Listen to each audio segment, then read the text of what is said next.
सी बुझे जो नाम नना अच्छी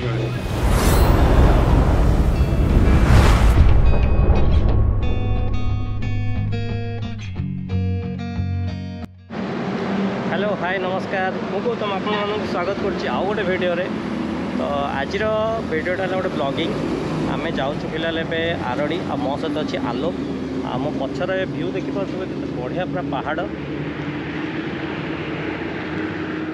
आमे बाहरलु राइट 3टार घर आबे गोटे जगह हल्ट कर जोटा कि आपण मैंने देखिथे राउरकेला आसला बेले यहाँ है बाबा भैरवनाथ मंदिर जोटा कि एपटे जो आसबे आमर एपटे राउरकेला रोचे एपटे आपणकर राजामुंडा तो ये मझामझी आपण को ये बाबा भैरवनाथ मंदिर जोटा कि माने कथा अच्छी कि ये सब भी रही गला को आसला को समस्ते जुआर हो जाती जोटा कि बहुत भल तो आम भी ये वेट कर माने आसला को ये जुआर हो जाऊँ आलोक जाइए अलरेडी जुआरपाई मुझे गोटे सुंदर वीडियो करुँची आ देखु पूरा व्यूटा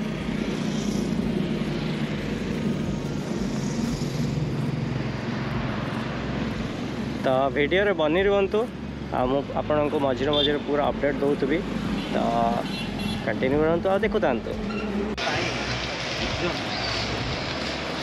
राति रे घटगा किछि एमिति ही देखा जाए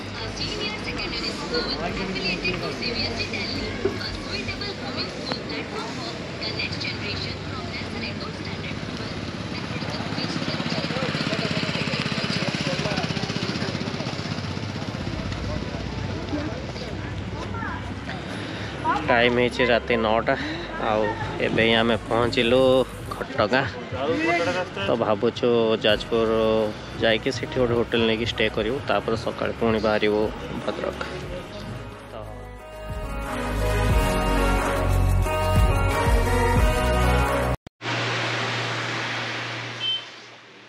आपण मैंने जानी आरड़ी रे सबू एरिया जड़े जड़े पंडा माने थांती जेमती कि आपणकर खोर्धा है बालेश्वर है भद्रक है कि ब्रह्मपुर है सबू एरिया एठी जड़े जड़े पंडा माने अलग अलग थांती तो आमे जिते जाइलु से आमको आम एरिया किए पंडा अच्छा कौन आम कि जानिनु तो आम एंट्री पाखे इस साइड्रे यहाँ लेफ्ट साइड्रे यहाँ दुकान से नना आमको डाकिले आ बहुत ही भल लगे बिहेवियर भी बहुत भल डाकिकी आमको सब कहले कौन पूजा पूजा कर तो आमपाई से घर्षण भी बनैले आउ भोग भी सब देखेले बहुत बढ़िया अफोर्डेबल प्राइस अच्छी बहुत ही कम टंकार थिला भोग सब आमपाई सी ही सब भोग है आउ घर्षण है यहाँ सब नहीं कि आमपाई पूजा करने गले देखंतु ये बाल्टी रे आमपाई घर्षण आउ जरी रे सुखिला भोग नहीं कि जाउछन से नना पूजा करने एईटा है बाबा आखंडलमणि मंदिर यही मंदिर जो देखुंट यह पाखापाखि 350 रु 360 वर्ष पूर्वे तैयारी होइथिला जहाकू तैयारी करथिले श्री नीलाद्री समर सिंह महापात्र एटा फास्ट काठर मंदिर थिला आउ एबे जो मंदिर देखुंट यहाकू निर्माण करिसंती राजा कोनिका श्री हरिहर भंज यार उच्चता पाखापाखि 50 फुट थिबा बेले यही मंदिर रे जो पत्थर लगी सेटा ललितगिर पहाड़ रू आसी अछि जोटा कि चंडीखोल जाजपुर रे अवस्थित चलतु ए मंदिर विषय आमे आहुरी किछि जानिबा बैतरणी नदी कूल रे थिबा बाबा आखंडलमणिंकर पीठ आरडी ग्रामर विराजमान जनस्तुति और किंबदंती अनुसारे यही पीठर इतिहास और प्रसिद्धि यह भद्रक जिलार पर्यटन मानचित्र रे एक स्वतंत्र स्थान देइछि लोकमुखरे प्रचलित कहानी अनुसार तत्कालीन जमीदार नीलाद्री समर सिंह महापात्र दिने निज जमीरे हल करिया निमंते अनंत नामक जड़े हलुआ को निर्देश देइथिले एटा हला शिवगंगा आगरे जो देखुंट एटा गोटे पोखरी थिला माने अच्छी भी एबे पोखरी किंतु एठी सफासफी काम चली तो जो एमती किसी देखा आउ आर ठीक उपरे अच्छी चंदन मंडप यहाँ है से चंदन मंडप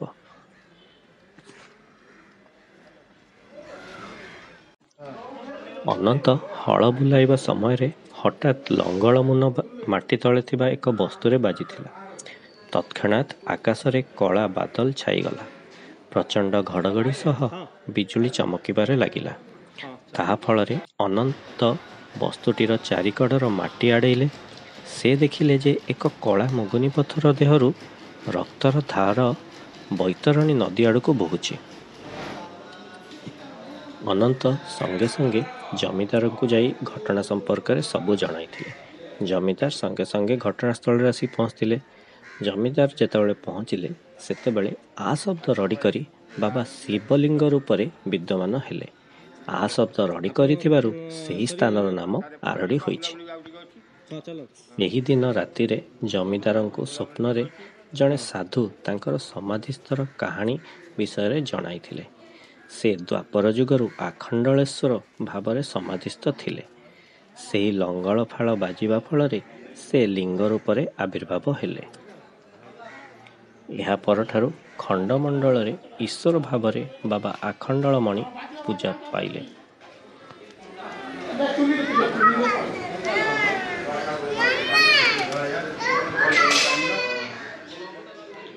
ଏଇଠି ସାମ୍ନାରେ ଯେଉଁ ମନ୍ଦିର ଦେଖୁଛନ୍ତି, ଯେଉଁ ଶିବ ମନ୍ଦିର, ସେଇଠି ଆମର ଯେତେବେଳେ ଶ୍ରାବଣ ମାସରେ କାଉଡ଼ିଆ ମାନେ ଆସନ୍ତି ପାଣି ଢାଳିବା ପାଇଁ, ସମସ୍ତଙ୍କୁ ତ ମନ୍ଦିର ଭିତରକୁ ଛଡ଼ାଇ ପାରିବନି ପାଣି ଢାଳିବା ପାଇଁ। ସେଥିପାଇଁ ସମସ୍ତଙ୍କ ପାଇଁ ଏଇଠି ବାହାରେ ଶିବଙ୍କ ମନ୍ଦିର ବନା ହେଇଛି, ଯେଉଁଠି କାଉଡ଼ିଆ ମାନେ ଏଇଠି ଆଣିକି ପାଣି ଅର୍ପଣ କରନ୍ତି।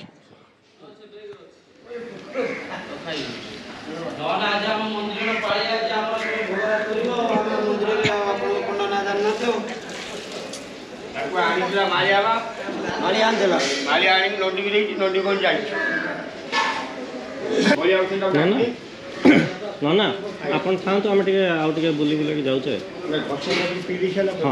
ହଁ ତାହେଲେ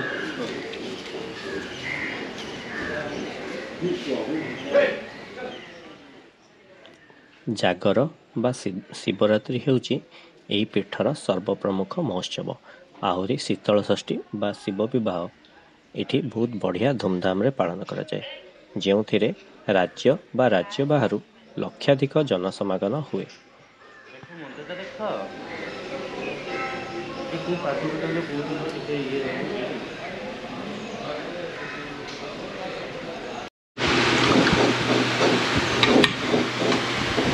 ଯେତେବେଳେ ଆସିବ ଆମକୁ ଖୋଜିବା ଆଜ୍ଞା ଆଉ ଆପଣଙ୍କର ଏଠି ଯେମିତି କ'ଣ ସବୁ ଏରିଆର ଜଣେ ଜଣେ ଥାଆନ୍ତି ନା? ଆପଣଙ୍କୁ ଆମର ଆପଣ ବ୍ରହ୍ମପୁର କହିଲେ ଯେତେବେଳେ ଆଚ୍ଛା, ବ୍ରହ୍ମପୁର ଆପଣ ଯାଜପୁର କହିଦେଲେ ଯାଜପୁର ଟାଉନ୍ ମଙ୍ଗଳପୁର ଆମର। ଆପଣ ଖୁସି ସଦା ଯୋଉଠି ଲାଗିବ ଆପଣ ଆସିକି ଖୋଜିବେ।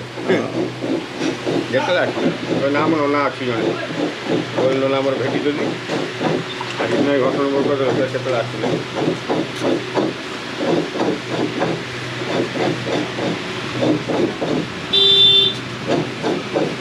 ଆଉ ଟିକେ ପିଇଲି ନା ହବ ଏକୁ ପିଇଲେ ମାନେ ଆଉ ଜଳିଖିଆ କିଛି ଖାଇବା ନାହିଁ।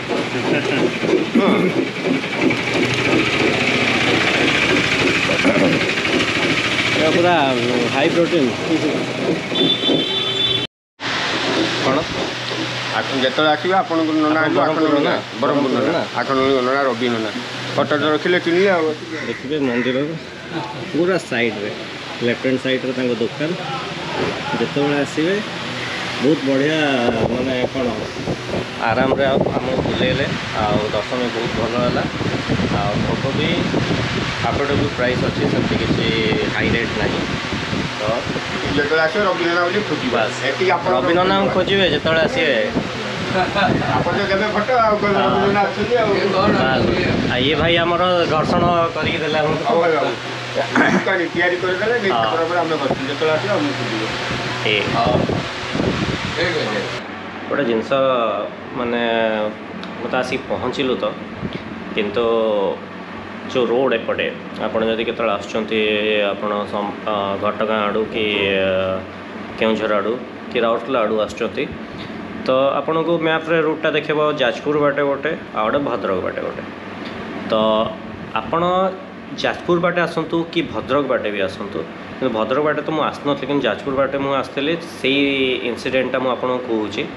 ତ ଯାଜପୁର ବାଟେ ଆପଣ ଯେତେବେଳେ NHରୁ କଟିକି ତାର ଭିତର ରୋଡ଼ରେ ଆସିବେ, ଯେଉଁ ଆମର ଯାଜପୁର ମେନ୍ ଟାଉନ୍ ଭିତର ଦେଇକି ଆସିବେ, ସେଇଠି ଆପଣଙ୍କୁ ଏମିତି ଲାଗିବ ପୁରା ନିଛାଟିଆ ରୋଡ଼, ମାନେ ଟିକେ ବି ଆପଣଙ୍କୁ ଲାଇଟ୍ ମିଳିବନି, ପୁରା ଅନ୍ଧକାର, ଘୋର ଅନ୍ଧକାର। ଆମେ ସେଇ ଜାଗାରେ ଟିକେ ଘାବରେଇ ଯାଇଥିଲୁ, କାହିଁକିନା ରାତି ରାଇଡ଼ିଂ ମାନେ ଆପଣ ତ ଜାଣିଥିବେ ରାତିରେ ଡକାୟତି ଫକାୟତି ହୁଏ, ମାନେ ବହୁତ କିଛି ହୁଏ। ତ ସେଇ ଜାଗାରେ ଆମେ ଡରି ଯାଇଥିଲୁ। ଆଉ ସେଇ ଜାଗାରେ ଆମେ ହୋଟେଲ ବି ଖୋଜିଲୁ, ଯେଉଁ ଜାଗାରେ ଆମକୁ ହୋଟେଲ ଟୋଟାଲି ମିଳିଲାନି। ଆମେ ଚାହୁଁଥିଲୁ, ଆମର ପ୍ଲାନ୍ ଥିଲା କି ଯାଜପୁରରେ ହଲ୍ଟ କରିବୁ, ହଲ୍ଟ କରିକି ସକାଳେ ଆମେ ବାହାରିଥାନ୍ତୁ, 4ଟା ଖଣ୍ଡେ ବେଳକୁ ବାହାରିଥାନ୍ତୁ ଆମର ଆରଡ଼ିକୁ, କାହିଁକିନା ଯାଜପୁରରୁ ଆରଡ଼ି ପାଖାପାଖି ସେ 40 କିଲୋମିଟର ଅଛି, ତ ଆରାମରେ ପହଞ୍ଚି ଯାଇଥାନ୍ତୁ। ତ ଯେହେତୁ ଆମକୁ ଯାଜପୁରରେ ରୋଡ଼ ମିଳିଲାନି, ଆମେ ଶେଷରେ ବାଧ୍ୟ ହେଇକି ଆରଡ଼ି ଆସିଲୁ। ଆଉ ଆମେ କ'ଣ କରିଥିଲୁ, ଯାଜପୁରରେ ଯେତେବେଳେ ଏଣ୍ଟ୍ରି କଲୁ ଆମକୁ ଗୋଟେ ବି ହୋଟେଲ ମିଳିଲାନି। ମୁଁ ମୋ ସାଙ୍ଗକୁ କହୁଥାଏ ଚଲା ଗାଡ଼ି ଚଲା, ଯେଉଁଠି ହୋଟେଲ ମିଳିବ ଆମେ ସେଇଠି ରହିଯିବା। ଚଲେଇ ଚାଲିଛୁ ଭାଇ, ହୋଟେଲର ନାହିଁ, ପୁରା ଗାଁ ଦି ସାଇଡ଼୍ରେ ଗାଁ, ମଝିରେ ଯିବେ ପୁରା ନିଛାଟିଆ ରାସ୍ତା। ଆଉ ତା ଦେହରେ ମଝିରେ ଗୋଟେ ଡମ୍ପର, ଗୋଟେ ଦୁଇଟା ଡମ୍ପର ବି ଆସିଥାନ୍ତି। ତ ସେଇଟା ଟିକେ ଏଠି ପ୍ରୋବ୍ଲେମ୍। ଆଉ ଯେତେବେଳେ ରାତିରେ ଆସିକି ପହଞ୍ଚିଲୁ ବି, ସେତେବେଳେ ବି ମାନେ ହୋଟେଲ ଆପଣଙ୍କୁ ପାଇବା ବହୁତ ମୁସ୍କିଲ। ଯଦି ଆପଣମାନଙ୍କର ହୋଟେଲର କଣ୍ଟାକ୍ଟ ଥିବ ତାହେଲେ ଆପଣ କଣ୍ଟାକ୍ଟ କରିକି କହିଦିଅନ୍ତୁ କି ଆମେ ଆସିକି ଏତେବେଳେ ପହଞ୍ଚିବୁ, ହୋଟେଲ ବୁକ୍ କରି ରଖିଥାନ୍ତୁ, ସେଇଟା ଆପଣଙ୍କ ପାଇଁ ବେଟର୍ ହେବ।